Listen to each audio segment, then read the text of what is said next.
Debt isn't just a four-letter word. When used right, it's one of the most powerful tools in your financial toolkit. On today's episode, we break down the different types of mortgage debt and products in New Zealand and how you can best use them to achieve your goals.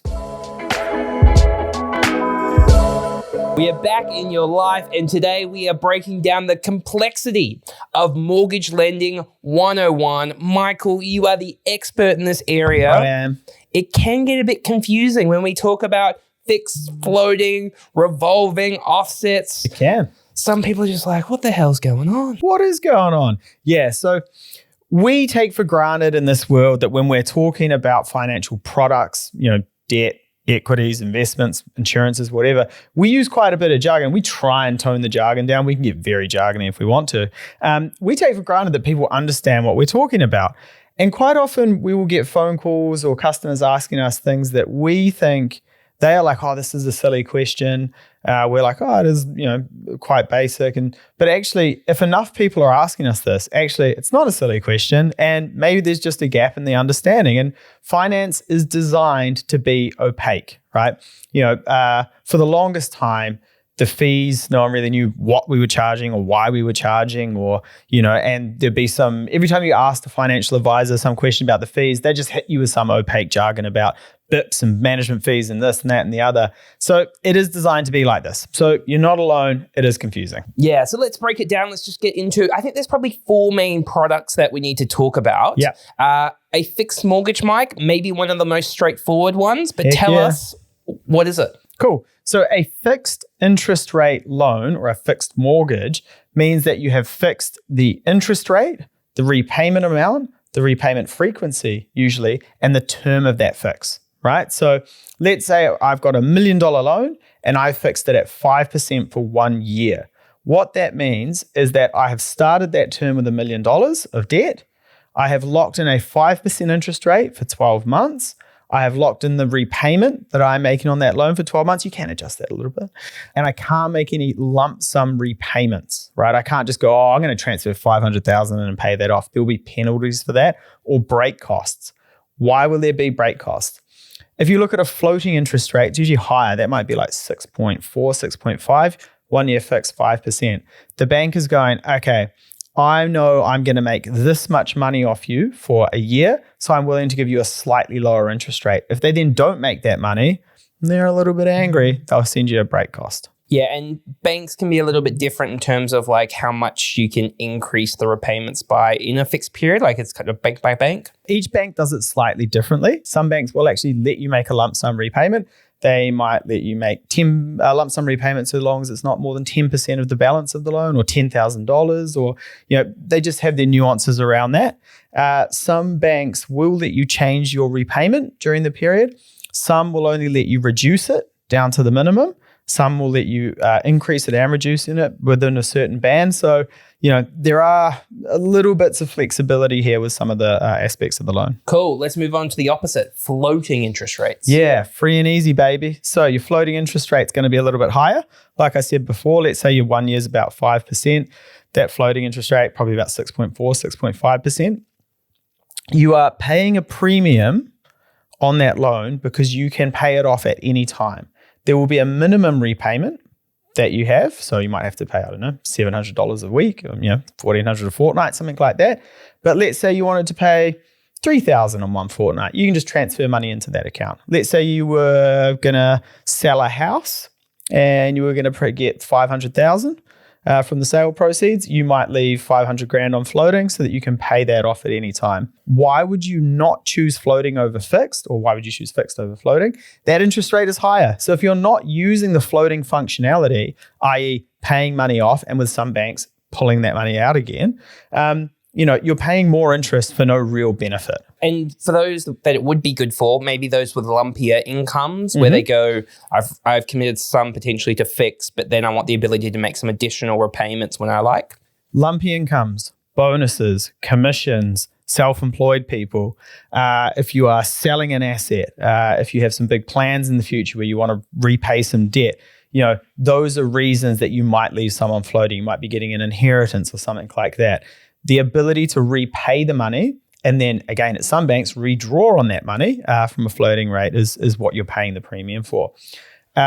you've just got to be careful with floating facilities that, let's say you're going, oh, okay, I'm going to pay off 20 grand this year.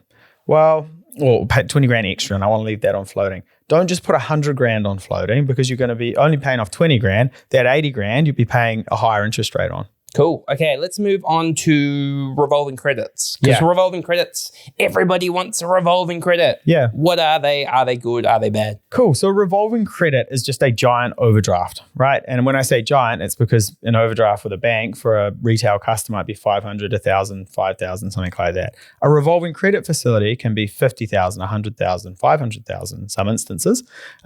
And it is attached to your mortgage, so it is secured, right? So your interest rate is going to be lower than your standard overdraft facility. These are really popular for two reasons. The first reason, people pay money off and they go, oh, I might want it back again, right? So maybe they are saving up for tax, if you're self-employed, or maybe you just go, hey, I've got this lump sum of cash, I'll pay it off, but actually I might want to go use it again in the future and buy another investment property or do something like that, right? So that's why they're really popular. It's one reason why they're really popular.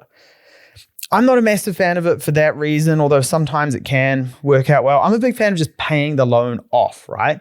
And you're more inclined to use it again if you've got it sitting there and you have access to it. The interest rate is going to be slightly higher than your standard floating rate. So bear that in mind as well, because you'll pay for that transactional facility.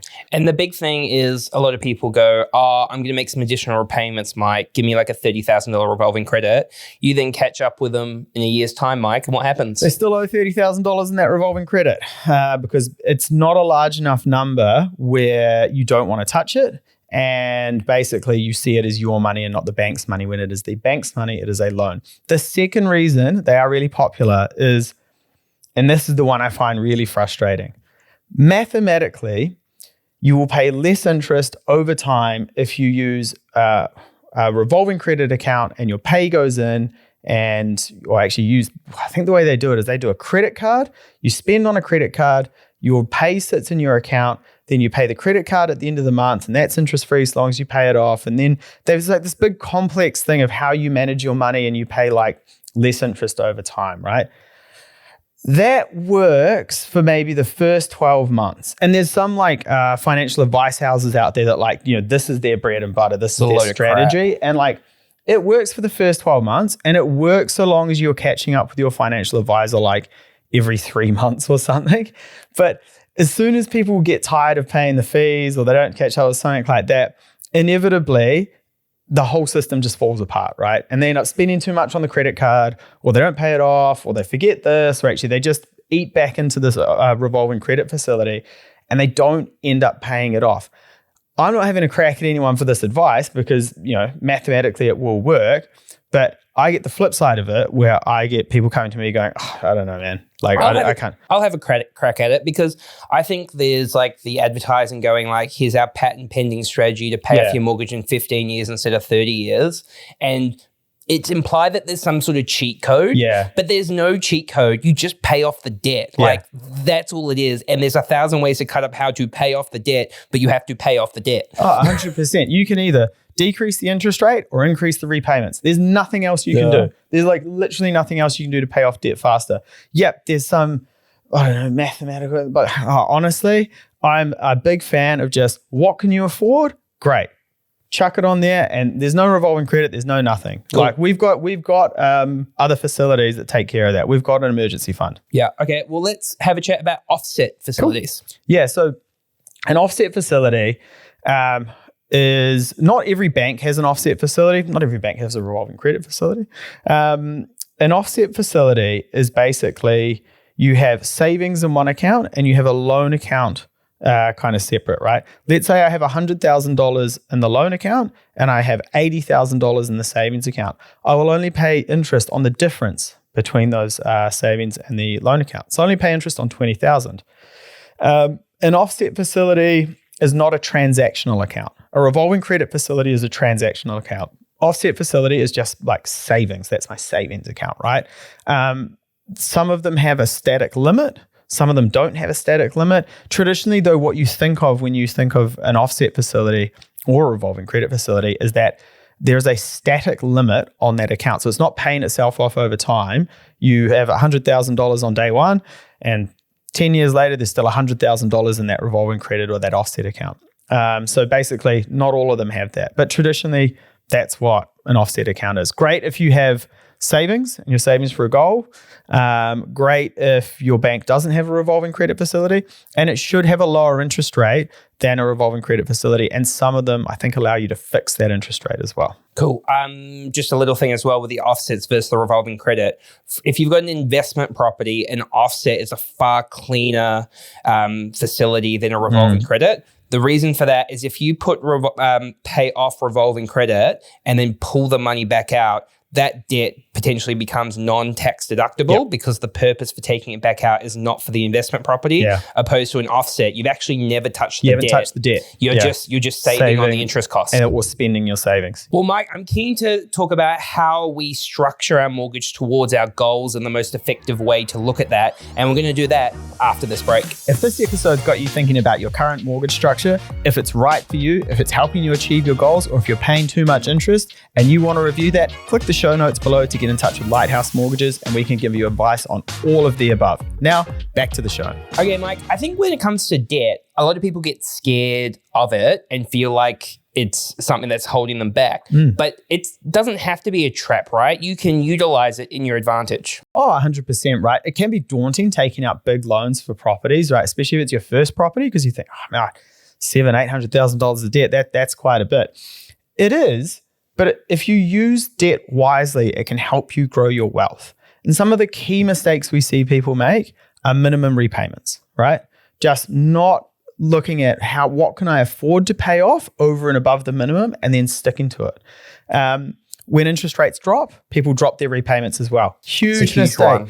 The money's already gone. You're already living off that. And provided that you're not under any huge cash flow stress in the household, just keep that repayment where it is. Another big one, extended interest only terms, right?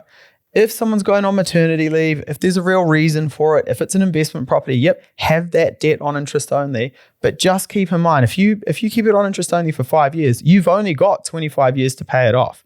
So that minimum repayment's going to be more, and you're really just shooting yourself in the foot. Mike, the other one that happens is, at some point people need to renovate their home. They need to upgrade the car. The car's not safe for the kids, whatever it might be. How do we think about those when it comes to our mortgage? Yeah, look, sometimes you do just need to upgrade a car or put something on the mortgage, but please, please, please, just be sensible about it. I know the interest rate is lower than your vehicle finance, but if you put it over a 30-year term, that car is going to be dead and gone, and you will still be paying off that mortgage. Plus, you're going to pay much more in interest cost than if you just, put it over a 5-year period. You'll probably pay more in interest if you put it over a 5-year period on a vehicle finance loan than you would be over a 30-year period on your mortgage. And when it comes to interest rate cycles, so the OCR's tracking up, sometimes interest rates, they'll always track up when the OCR's going up, down. But then they'll go down and maybe we'll get some of the benefit. Can you explain that to us a little bit? I actually can't explain that. I have no idea why the banks won't drop their interest rates when the official cash rate drops, but we'll put it up at the drop of a hat when it rises. I wouldn't focus so much on the OCR. What I would focus on here is getting a good team around you. You don't need to understand the OCR. What you need is someone that you can talk to about it and can give you some advice on the best structure for your mortgage for you. At the moment, we've got an official cash rate which is dropping. The interest rates aren't really dropping that much. The swap rates in the background, how banks price their money, that's jumping up a little bit. So it can be really confusing if you start to focus on the individual aspects. If you descend into the particulars, you're likely to get it wrong. At the same time, though, I would say probably try not to take the bank's advice on kind of, I guess, what you should do with your mortgage. Quite often they will point to their best rate, right? This is our best rate or this is our lowest interest rate. That doesn't always mean that that is the correct rate for you to fix on. They're not trying to trick you. They just can't give you, usually they can't give you advice, but they can point to products that they've got and explain the benefits, right? I think one of the banks had a 5.99 interest rate for 3 years or something like that. And at the time, that looked like a really good rate. Right now, that's 1% above where the market is, and you're stuck there for 3 years, right? What about some people who don't know what they're doing? Oh, I've got $500,000 and I'm just going to hedge it. I'm going to do 1 year, 1 2 year, 1 3 year, 1 4 year, 1 5 year. Some people do half for 1 year, half for 2 years. What should people be thinking about there? Well, everyone's situation is slightly different, right? So to be honest, that might be right for some people. That might be wrong for some people. That might be right depending on where things are at in the market. Some of our customers do have more complex strategies. I'm just a big fan of keeping it simple, right? Most Kiwis just roll 1 year fixed home loans, right? That's basically what we do. And there's some data out there that says over the long term, you basically end up in the same place as if you try and play the market. So again, I would just say, have a discussion about what is right for you with a mortgage broker. Okay, well, that's Mortgages 101 for you. Let us know what you think. What are the best structures, the best tips that you've been given? Much love to Lighthouse Financial for sponsoring this episode. Please make sure to subscribe, give us a review, and give us a like, and we'll catch you next time. Cheers.